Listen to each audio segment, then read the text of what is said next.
Bonjour à toutes et à tous. Nous allons voir dans cette présentation la manière de concevoir très rapidement un réducteur de vitesse. Je tiens à rappeler que j'ai mis en place mes méthodologies sur différents logiciels pour ingénieurs Creo de PTC, Paramétrique Technologie Corporation, Katia V5,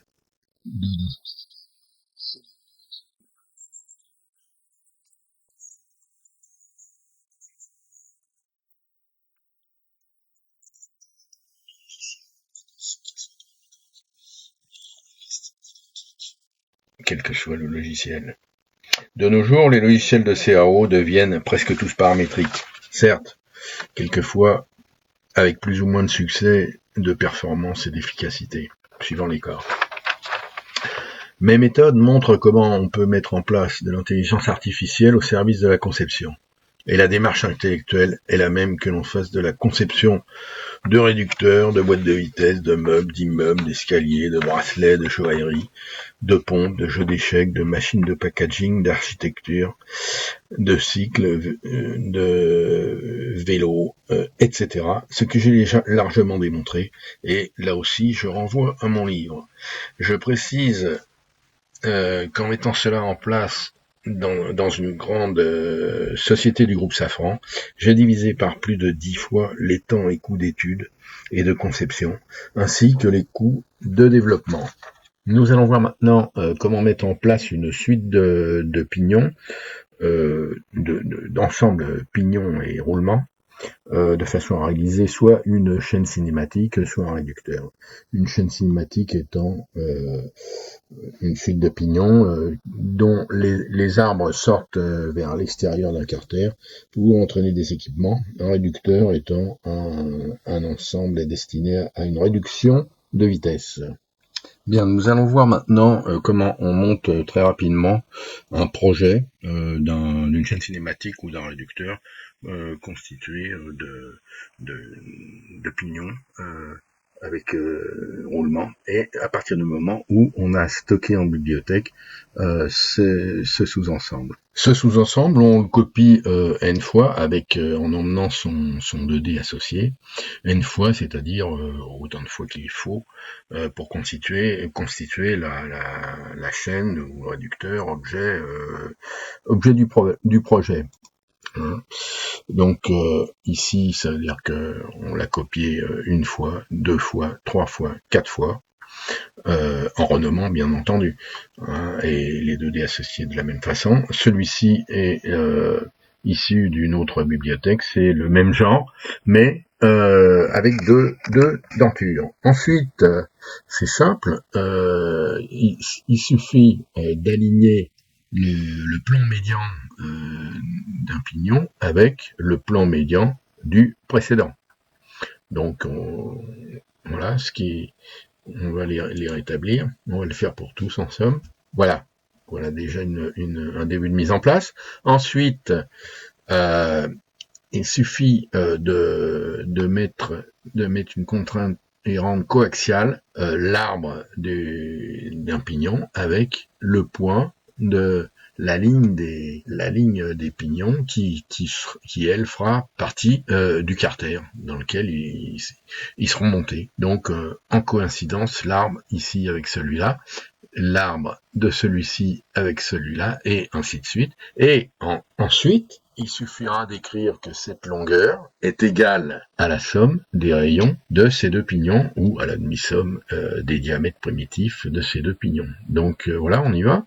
Voilà, ici donc, je vais enlever ça. Voilà, notre chaîne mise en place, suivant ce qu'on désire, suivant la ligne d'arbre que l'on avait définie. Ensuite, il n'y a plus qu'à jouer avec les données d'entrée. Donc, on va faire ça. Ici, équation. Donc, je vais commencer par mettre un module plus gros pour les trois derniers, par exemple.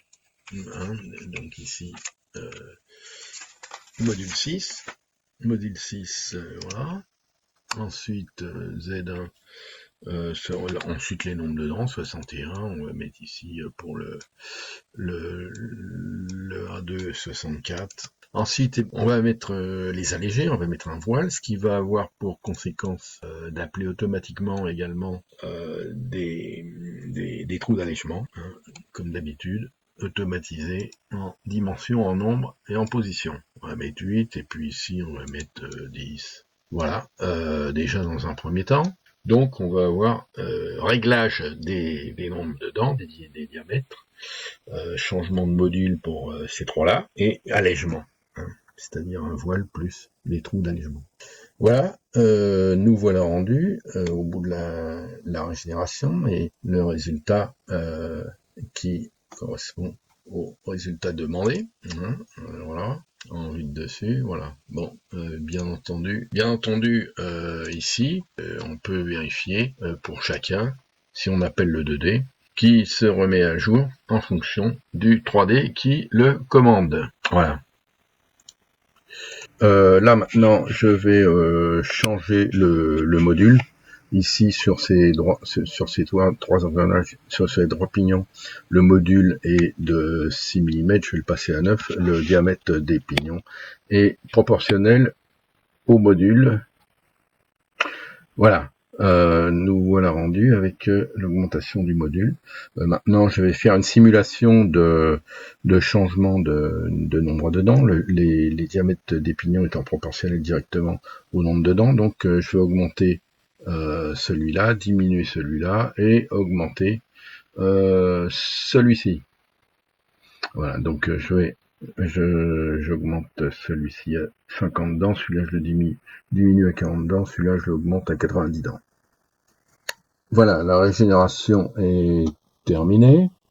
On va réduire un petit peu. Maintenant, je vais modifier la largeur, faire une simulation, modifier la largeur des dentures et l'écartement de celui-ci avec celui-là. Donc là, j'augmente la largeur des dentures de ces trois-là à 150 mm et j'augmente la distance entre ces deux-là de je le passe à 400 mm. Voilà, nous voilà arrivés. Augmentation de la largeur de denture de ces trois-là et également de la distance entre d'écartement entre les deux. Ce qu'on va faire maintenant, c'est qu'on voit que l'arbre est mérite d'un petit peu d'être augmenté, donc je vais augmenter le diamètre nominal des roulements de A5 et puis du pignon A3. Voilà, donc ici j'augmente le diamètre nominal et la largeur de ce roulement à 50, largeur 50. Celui-ci restant inférieur en diamètre nominal à celui de derrière, donc on a un cône devant. Par contre là j'ai fait l'inverse. Ici celui-là va être supérieur à celui de derrière, donc le cône de l'arbre va se retrouver de l'autre côté. À noter qu'ici on a 2 trous d'allègement, ici on a 3 trous d'allègement. On va voir ce que ça donne une fois que les arbres ont augmenté de diamètre. Voilà, régénération terminée. À noter que ici on avait précédemment 2 trous d'allègement, maintenant il y en a 3. En effet, l'arbre ayant grossi cette zone, la zone ici est plus petite, donc les trous sont plus petits, et s'ils sont plus petits, on peut en mettre un plus grand nombre. Maintenant, on va simuler un changement de la forme de la ligne des pignons, hein, pour ce faire. Carter, voilà, ici donc 40 degrés, 0, 180. On va mettre la ligne des pignons à plat. Voilà, on a mis ici la ligne des pignons à plat. Donc ils sont alignés ici en haut dessus. Ce qu'on peut voir ici, c'est que le roulement largeur 45, on a largeur 45 sur l'arbre. Une telle chaîne cinématique peut être mise en place en l'espace de quelques minutes, à condition bien sûr qu'on ait déjà préparé des pièces types, des assemblages types disponibles, BD associés. Toutes les modifications en cumulé. Cela fait un changement de 17 données d'entrée d'un seul coup. La régénération dure environ 4-5 minutes. Je vous encourage vivement à regarder la vidéo suivante, chapitre 2, qui est la suite logique, où j'ai réalisé un réducteur entier en quelques heures. Je l'ai réalisé au fil de l'eau, directement, sans faire aucun croquis papier au préalable.